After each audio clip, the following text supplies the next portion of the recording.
Are we being scammed out of our money? How did these go from a staple in most families' diets and the cheapest protein source to now being unaffordable for many households? The news articles in the past couple of years saying that avian influenza is causing the rise in the price of eggs. Shortage of eggs driving up prices, and bird flu is being blamed for keeping prices elevated now. But I'm not convinced. In this video, we're going to get to the bottom of what is actually jacking up the cost. But first, we do need to talk about what the news wants us to believe is the culprit. Through my research on this subject, I have found that since 2022, over 166 million birds of all commercial farming species have been mass culled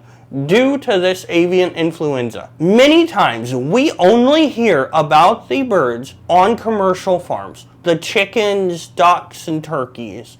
And in my opinion, there are two different reasons for this. One, the news reporters play off of our emotions to push their narrative. It just honestly sounds like a much bigger issue when they can say, tonight, another 2 million birds have tested positive for avian influenza. Then tonight, 20 birds tested positive on a backyard flock in Perry County, Missouri. And two, these birds on commercial farms are raised in extreme close quarters. Most of them, even if they are free range, have never actually been outside the barn because of the amount of birds contained inside the barn. So it's easy to see. Once the virus gets into the barn, through tracked in with employees' clothes and boots, or simply a wild bird flying into the barn, it can run rampant. Just one positive test, and the United States government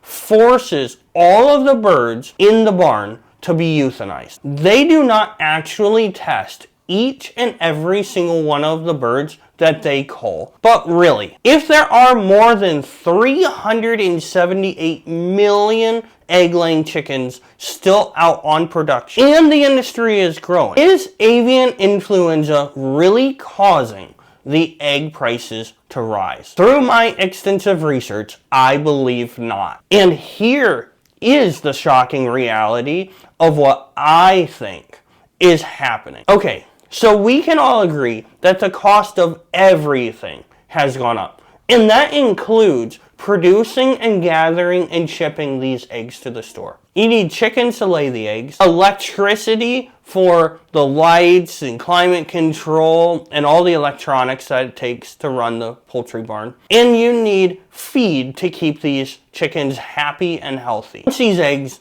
are collected and ready to be shipped to the store, you need transportation to get them there. Oh, and throughout the process, you have a shortage of labor to help with the job. But that's not all. You have multiple states putting bans on chicken farms operating with caged birds. And while I personally side with the states on this, and you probably do as well, that we don't want chickens living in tight, cramped cages, just eating and laying eggs and dying for our sole benefit, we do have to admit that they are now less efficient than what they used to be. All of these things are a recipe for the poultry barns to need to raise the prices. But the question is, would the consumer be willing to spend more of their hard-earned money on eggs? Then along came something called avian influenza.